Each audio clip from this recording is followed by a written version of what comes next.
आज फिर खिचड़ी बना दी? माँ, पिछले 3-4 दिनों से तुम खिचड़ी ही बना रही हो। अरे कभी कभी तो मटर पनीर भी बना दिया करो। मेरी दोस्त है, उसके घर में हर दूसरे तीसरे दिन पर मटर पनीर बनती है, और एक हमारे घर में देख लो, रोज खिचड़ी। 3 बेटियां हैं मेरी, और शादी के लिए भी पैसे चाहिए। ऐसे में मटर पनीर कैसे बनाऊं? और तुम्हारी शादी के लिए भी तुम्हारे पापा रिश्ता देख रहे हैं। हो सका तो इसी साल तुम्हारी शादी भी हो जाएगी, वो भी अच्छे घर में, क्योंकि तेरे पापा नहीं चाहते जैसे हम गरीबी देख रहे हैं वैसे शादी के बाद तुम भी गरीबी देखो। खिचड़ी को लेकर निशा अपनी माँ से बातें कर ही रही होती है कि तभी उसकी दोस्त नेहा का फोन आता है। यार, मुझे तुझसे कुछ काम था, 2 मिनट के लिए मेरे घर आ जाओ। हाँ बस आती हूँ 5 मिनट में।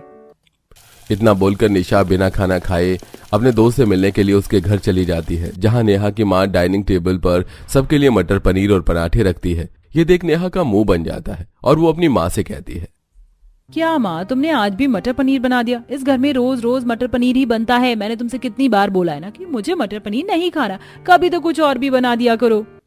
कैसी है नेहा, एक मुझे मटर पनीर नसीब नहीं हो रहा और इसे मटर पनीर खाने को दिया जा रहा है तो ये अपनी माँ पर नाराज हो रही है। अगर मुझे मटर पनीर रोज खाने को दिया जाए तो मैं एक बार भी मना ना करूं। निशा, तुम क्या सोच रही हो? तुम्हें तो बहुत पसंद है ना मटर पनीर, तुम आराम से खाओ, और माँ मेरे लिए कुछ और बनाकर ला दो। निशा उस दिन अपनी दोस्त के घर मटर पनीर खाती है तो वहीं नेहा की माँ उसके लिए कुछ और खाना बनाकर लाती है। समय यूं ही बीतता है और बहुत जल्द निशा की शादी दीपक नाम के एक अच्छे से लड़के से हो जाती है, और शादी के बाद जब निशा अपने ससुराल जाती है तो उसे खाने में मटर पनीर मिलता है। ये लो भाभी, आज मैंने स्पेशल मटर पनीर बनाया है अपने हाथों से, खाकर बताना कैसा बना है। माँ सही कहती थी, पापा ने मेरी शादी बहुत अच्छे घर में कराई है। मेरे ससुराल में आते ही मुझे मटर पनीर खाने को मिल गया, अब और क्या चाहिए। अपने सामने मटर पनीर देखकर निशा बहुत खुश होती है और इसी तरह देखते ही देखते रात हो जाती है। 2 टाइम निशा ने पहले ही मटर पनीर खाया था और रात में भी जब उसे मटर पनीर खाने को मिलता है तो निशा खुद से कहती है, मुझे वैसे पनीर इतनी पसंद तो नहीं, पर पनीर का कॉम्बिनेशन मटर के साथ लाजवाब होता है। सभी के साथ डाइनिंग टेबल पर खुश होकर निशा मटर पनीर खाती है और अगले दिन उसकी पहली रसोई होती है, जिसकी वजह से सुमित्रा निशा के कमरे में जाती है, जहां वो शीशे के सामने बैठकर तैयार हो रही होती है और उसका पति सो रहा होता है। तभी सुमित्रा कहती है, बहू, इस घर में कोई मटर पनीर खाए या ना खाए, पर मैं और तेरे ससुर जी मटर पनीर की सब्जी खाते। हमें डॉक्टर ने बोला है पनीर खाने के लिए, और उसके साथ मटर सबसे बेस्ट ऑप्शन होता है, तो तुझे रोज हमारे लिए पनीर बनाना होगा। बाकी आज तेरी पहली रसोई है, इसलिए जो तेरा दिल करे तो वो बना ले। कोई बात नहीं माँ जी, मटर पनीर खाना तो अच्छा ही होता है, और डॉक्टर ने बोला है तो इसमें मुझे क्या हर्ज होगा। तो आप लोगों के लिए क्या, हम सबके लिए आज मटर पनीर की सब्जी और खीर पूरी बना ही देती हूँ। काम बताकर सुमित्रा वहां से चली जाती है, और क्योंकि निशा भी अपने ससुराल में अपनी पहली रसोई में मटर पनीर की सब्जी बनाना चाहती थी, इसलिए वो रसोई में जाकर मटर पनीर की ही सब्जी बनाने की तैयारी करने लगती है और फ्रिज से पनीर निकालकर उसे काटने लगती है। इतना पनीर काफी रहेगा, अब जल्दी से कुछ प्याज, लहसुन और खड़े मसाले निकाल लेती हूँ। आज ऐसी सब्जी बनाऊंगी कि सब अपनी उंगलियां चाटते रह जाएंगे। अब बड़े ही प्यार से निशा सबसे पहले लहसुन, प्याज, मिर्च काट कर उन्हें मिक्सी में पीसती है, जिसके बाद कढ़ाई में उसे अच्छे से पकाकर मटर पनीर को अच्छे से मिक्स करके ग्रेवी वाली मटर पनीर की सब्जी बनाती है, जिसे खाकर सभी काफी तारीफ करते हैं। हाँ, अरे वाह, तुमने तो बड़ी ही अच्छी सब्जी बनाई है। भाभी, आपके हाथों का मटर पनीर तो लाजवाब है, मानना पड़ेगा आपको। आप हमारे घर की इकलौती बहू हैं जो सबसे अच्छा मटर पनीर बनाना जानती हो। घर वालों की तारीफ सुनकर निशा को बहुत खुशी मिलती है और खुशी का ठिकाना नहीं रहता।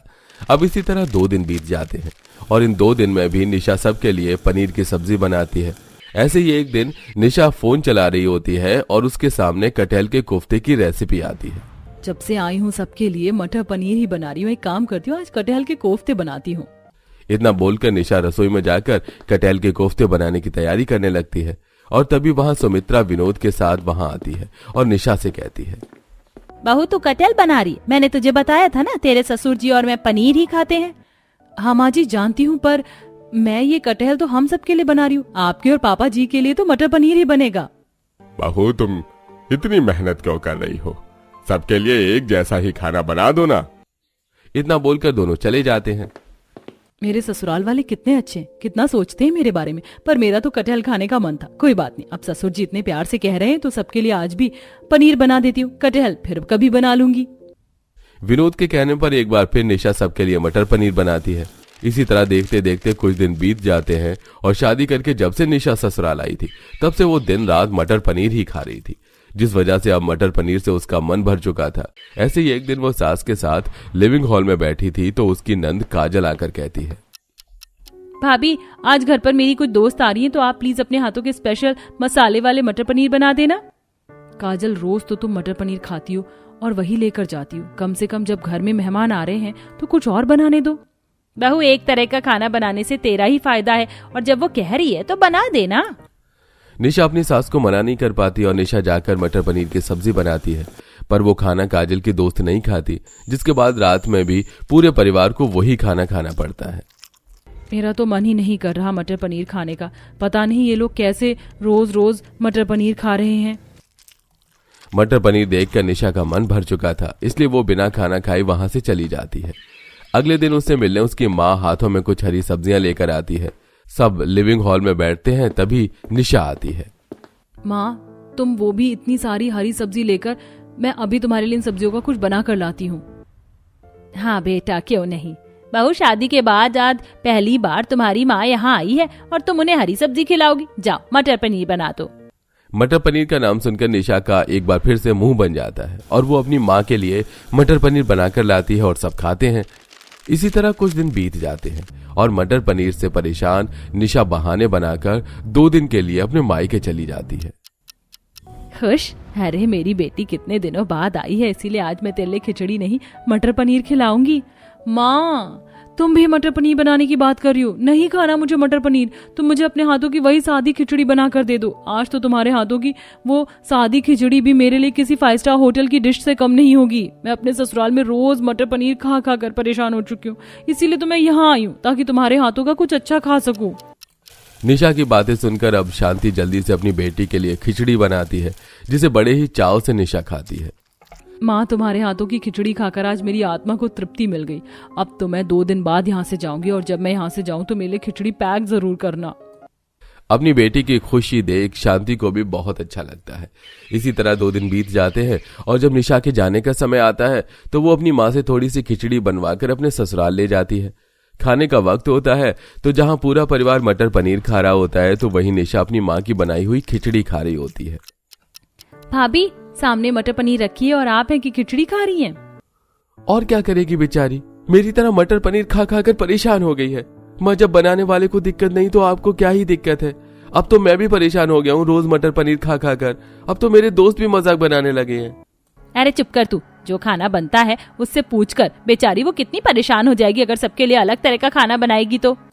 सुमित्रा की बात सुनकर दीपक चुप हो जाता है और एक दिन जब सुमित्रा किसी काम से अपनी बहू के कमरे में जाती है तो वो निशा को फोन पर अपनी दोस्त से बात करते हुए देखती है। आज समझ में आ रहा है नेहा मुझे कि तू क्यों मटर पनीर देखकर इतनी बौखला सी जाती थी। यही हाल मेरा है। अब तो मुझे मटर पनीर में से बदबू आने लगी है। तू नहीं जानती, पर मैं मुंह पर कपड़ा बांध कर सबके लिए मटर पनीर बनाती हूँ। मेरे पति ने भी माँ जी से कहा, पर उन्हें तो कोई फर्क ही नहीं पड़ रहा। उन्हें ये दिख रहा है कि मुझे सबके लिए अलग अलग खाना बनाना पड़ेगा, पर उन्हें ये नजर नहीं आ रहा है कि उनके मटर पनीर के चलते मैं भूखी सो रही हूँ। निशा के कमरे के बाहर खड़े विनोद और सुमित्रा अपनी बहू की सारी बातें सुन लेते हैं और शाम को जब निशा रसोई में जाकर मुंह पर कपड़ा बांधकर पनीर काट रही होती है तो वहां विनोद और सुमित्रा आते हैं। बहू, अगर तुझे अब मटर पनीर की महक बर्दाश्त नहीं हो रही तो तू रहने दे। हम दोनों बुढ़े बुढ़िया कच्चा पनीर भी खा सकते हैं। तुम रोज अलग अलग तरह का खाना बनाना शुरू कर दो। हाँ बहू, हमें समझना चाहिए था। रोज पनीर खाना हम दोनों बुढ़े बुढ़िया की मजबूरी है, पर हमारी वजह से तुम भी एक तरह का खाना खाओ ये जरूरी नहीं। मैं समझ सकती हूँ तुम्हारा मन भर चुका होगा, इसलिए हम कभी कभी ही बनाया करेंगे मटर पनीर।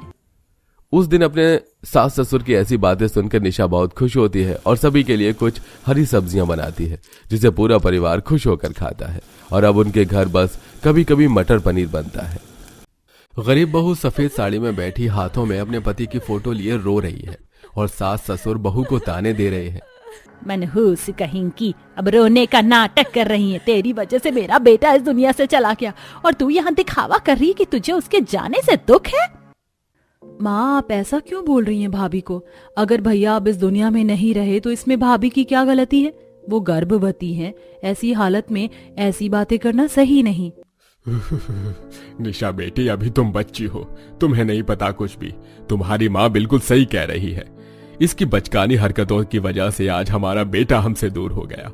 क्या जरूरत थी इसे रात के 1 बजे मेरे बेटे को बाहर भेजने की? आइसक्रीम ही तो खानी थी, अगले दिन खा लेती। और मैं तो ये कहता हूँ कि ठंड में आइसक्रीम खाता ही कौन है भला। विनोद और आशा अपने बेटे की मौत का जिम्मेदार अपनी बहू को ठहराते हैं, क्योंकि आरती गर्भवती थी और रात के 1 बजे उसका आइसक्रीम खाने का मन करता है। इसलिए वो लड़कर अपने पति को घर से बाहर भेजती है और इसी बीच एक्सीडेंट में आरती का पति सभी को अकेला छोड़कर चला जाता है और इसकी जिम्मेदार आशा विनोद अपनी बहू को मानते हैं। ऐसे ही कुछ दिन बीत जाते हैं। आरती हर समय अकेले अपने कमरे में रहती और अपने पति की फोटो को देखकर रोती। ये देखकर उसकी चारों नंद को अपनी भाभी के लिए बहुत बुरा लगता है। भाभी पहले कितनी खुश रहा करती थी ना, हमारे साथ बातें करती थी, पर जब से भैया गए हैं तब से भाभी ने खुद को कमरे में अकेला कर लिया है। हमें भाभी के लिए कुछ करना चाहिए, पर हम क्या कर सकते हैं? क्यों ना हम भाभी को कहीं बाहर घुमाने ले चले, उन्हें ठंड में घूमना पसंद है। आरती की चारों नंद अपनी भाभी से बहुत प्यार करती थी। वो अपनी भाभी को खुश करने के लिए उन्हें बाहर ले जाती हैं, पर वहां भी आरती न किसी से बात करती है और ना ही हंसती है। उल्टा कुछ शादीशुदा जोड़ों को देख और उनके बीच का प्यार देखकर वो रोने लगती है। क्या हुआ भाभी? हम आपको बाहर घुमाने के लिए लाए थे, पर आप तो रो रही हैं। हाँ, मैं रो रही हूँ क्योंकि आज मेरी ही गलती और जिद की वजह से तुम्हारे भैया हमारे साथ नहीं है। मेरा बच्चा जब इस दुनिया में आएगा तो मैं उसे क्या जवाब दूंगी? आरती रोती हुई वहां से चली जाती है। कुछ देर बाद चारों बहन अपनी भाभी के साथ घर आती हैं और घर जाकर आरती खुद को फिर से कमरे में अकेला बंद कर लेती है और ये देख आशा एक बार फिर अपनी बहू पर भड़कने लगती है। ये सब इस विधवा का ड्रामा है। मनहूस कहीं की पहले मेरे बेटे को खा गई और अब मेरी बेटियों के सर पर बुरा साया बनकर मंडराती रहती है। तुम चारों भी कान खोल कर सुन लो कि कोई जरूरत नहीं है उस मनहूस के साथ रहने की। पड़े रहने दो उसे कमरे में। माँ, कभी तो सोच समझ कर कुछ अच्छा बोल दिया करो। अगर आज हमारे भैया बीच नहीं है तो इसमें मेरी भाभी की गलती नहीं है। वो सिर्फ एक हादसा था, ना कि ये सब कुछ भाभी ने किया है। निशा उल्टा अपनी माँ को ही सुनाकर वहां से चली जाती है। ऐसे ही एक दिन निशा को पता चलता है कि उसकी दोस्त की बहन की दूसरी शादी हो रही है और ये खबर सुनकर निशा अपनी तीनों बहन से कहती है, तुम्हें पता है मेरी एक फ्रेंड है, उसकी बहन का डिवोर्स हो गया था और अब वह दूसरी शादी करेगी। मेरी फ्रेंड ने मुझसे कहा कि उसकी दीदी के सामने अभी पूरी जिंदगी बाकी है। अब वह अकेले तो सारी जिंदगी नहीं जी सकती ना, तो क्यों ना हम अपनी भाभी के भी शादी करवा दें। आखिर हमारी भाभी के भी सामने तो उनकी पूरी लाइफ पड़ी है। पर हमारी कौन सुनेगा? और अगर मां नाराज हो गई तो? निशा दीदी बिल्कुल सही कह रही हैं। हमेशा भाभी ने हमारा साथ दिया, माँ से लड़कर हमारे कॉलेज जाने की परमिशन दिलवाई, और जब भाभी को हमारी मदद की जरूरत है तो हम उनके लिए अच्छा क्यों नहीं सोच रहे। माँ पापा से लड़कर उन्होंने हमारी पढ़ाई की परमिशन ली। अगर भाभी ना होती तो आज माँ पापा किसी से भी हमारी शादी करवा चुके होते। चारों बिना किसी से पूछे अपनी भाभी के लिए शादी.com पर लड़के देखने लगती हैं। इसी तरह 2 दिन बीत जाते हैं और एक दिन आशा अपनी चारों बेटियों को फोन में लड़कों की फोटो देखते हुए पकड़ लेती है। ये क्या कर रही हो तुम चारों इस ठंड में? वैसे तो तुम्हें पढ़ाई करने का शौक था और अब फोन में लड़कों की फोटो देख रही हो। लड़कों को पटाने के लिए तुमने आगे की पढ़ाई की मंजूरी ली थी हमसे। माँ, ये लड़के हम अपने लिए नहीं भाभी के लिए देख रहे हैं। भाभी की अभी उम्र ही क्या हुई है, उनके सामने पूरी जिंदगी बाकी है और कल को तो वो माँ बन जाएंगी और भाभी के बच्चे को भी पिता की जरूरत होगी। तुम चारों का दिमाग खराब हो गया है क्या? या ठंड दिमाग पर चढ़ गई है? तुम उस विधवा की दूसरी शादी करवाओगे? माँ, वो हमारी भाभी और इस घर की बहू हैं, उन्हें ऐसे मत बोलो। और ये चीज आपको समझनी होगी, वो केवल एक हादसा था, उसमें भाभी का कोई कसूर नहीं है। आपकी और पापा की बातों की वजह से भाभी दुनिया से दूर हो चुकी हैं। मेरी हंसती खेलती भाभी आज खुद को कमरे में बंद करके रखती हैं। अगर आप भाभी की शादी नहीं कराओगे तो हम चारों नंद मिलकर उनकी दूसरी शादी करवाएंगे। अपनी बेटियों की बातें सुनकर आशा को गुस्सा आ जाता है और वो सारी बातें विनोद को बताती है, जिसके बाद विनोद अपनी चारों बेटियों के हाथों से उनका फोन छीन लेता है और उनसे कहता है, तुम सबने बहुत कर ली अपनी मनमानी। अब इस घर में वही होगा जो मैं चाहूंगा। पापा, माँ, आप ऐसा क्यों कर रहे हैं?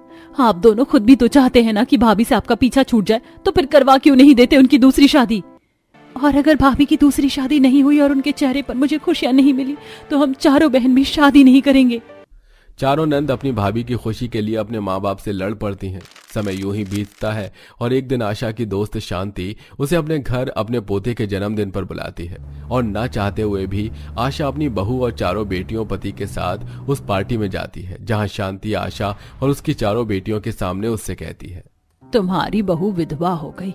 जब मुझे पता चला कि तुम्हारे बेटे की मौत हो गई तो मुझे ये खबर सुनकर बहुत दुख हुआ। बेचारी तुम्हारी बहू की अभी उम्र ही क्या है, इतनी कम उम्र में बेचारी ने इतना सब कुछ सह लिया। खैर सहा तो मेरे बेटे ने भी बहुत कुछ है। जब से मेरी बहू की मौत हुई है मेरा बेटा खुद को मेरी बहू की मौत का जिम्मेदार ठहराता है। मेरे बेटे का मानना है कि अगर उस दिन वह सही समय पर आ जाता और बहू को अस्पताल ले जाता तो आज वो उसके साथ होती, पर उसे कौन समझाए कि वो सिर्फ एक हादसा था जो उसके आने के बाद भी हो सकता था। ठीक उसी तरह जैसे एक हादसे में तुम्हारे बेटे की मृत्यु हो गई। मेरा बेटा कभी भी अपने बेटे का जन्मदिन नहीं मनाता। इस बार बहुत जिद करने पर उसकी खुशी के लिए आज खुश नजर आ रहा है। शांति की बातें सुनकर आशा को अपनी गलती का एहसास होता है और वो समझ जाती है कि उसके बेटे के मौत की जिम्मेदार उसकी बहू नहीं बल्कि वो हादसा था। कुछ देर बाद सभी लोग पार्टी एंजॉय करते हैं और तभी आरती देखती है कि 5 साल का छोटा सा बच्चा उसे आकर माँ कह रहा है और उसके साथ खेल रहा है। खेलते खेलते वो बच्चा गिर जाता है और उसके पैर में चोट लग जाती है। अरे बेटा उठो, रोना मत, हल्की सी चोट है, मैं अभी तुम्हारी चोट पर दवाई लगा देती हूँ। माँ तुम दवाई लगाकर मुझसे दूर तो नहीं जाओगी ना? बेटा वो तुम्हारी माँ नहीं है, माफ करना, वैसे ये किसी को माँ नहीं कहता, पता नहीं आज क्यों आपको माँ कहकर बुला रहा है। वैसे इतनी ठंड में आप अकेली क्यों बैठी हैं? इस तरह राजीव अपने बेटे के साथ आरती से बातें करता है और आरती को राजीव से बातें करके काफी अच्छा लगता है। बहुत दिनों बाद चारों नंद आशा और विनोद आरती के चेहरे पर मुस्कान देखते हैं, तो वहीं शांति भी बहुत दिनों बाद अपने बेटे को इतना खुश देखती है। अपने बेटे और आरती को खुश देख शांति अपनी सहेली से कहती है, आशा बहन देख रही हो तुम्हारी बहू के चेहरे पर कितने दिन बाद मुस्कान आई है और मेरा बेटा भी आज कितना खुश नजर आ रहा है। इन दोनों के सामने अभी पूरी जिंदगी बाकी है। अगर ये दोनों एक दूसरे का हाथ थाम लें तो इन दोनों की जिंदगी आसान हो जाएगी और मेरे 2 बच्चों को माँ बाप का प्यार भी मिल जाएगा। आप बिल्कुल सही कह रही हैं आंटी। माँ आप तो मान जाओ, अब तो आपको भी एहसास हो चुका है कि उस दिन जो हादसा हुआ उसमें भाभी की कोई गलती नहीं थी। तुम सही कह रही हो, बहू की कोई गलती नहीं थी, वो बस एक हादसा था जो उस दिन होना ही था, इसलिए मुझे ये रिश्ता मंजूर है। बहुत देख लिया मैंने अपनी बहू के चेहरे पर उदासी। अब समय आ गया है कि उसकी जिंदगी में भी खुशियां आए। आशा और विनोद को भी एहसास हो जाता है कि वो अपनी बहू के साथ कितना गलत कर रही थी, जिसके बाद शांति अपने बेटे को और आशा अपनी बहू को समझाती है और बहुत जल्द आरती फिर से लाल साड़ी पहनकर दुल्हन बनती है और कोर्ट में आरती और राजीव अपने अपने परिवार की मौजूदगी में कोर्ट मैरिज कर लेते हैं और इस तरह राजीव के बच्चे को माँ का प्यार और आरती के होने वाले बच्चे को पिता का नाम मिल जाता है और चारों नंद मिलकर अपनी विधवा भाभी की जिंदगी में खुशियां लाती हैं।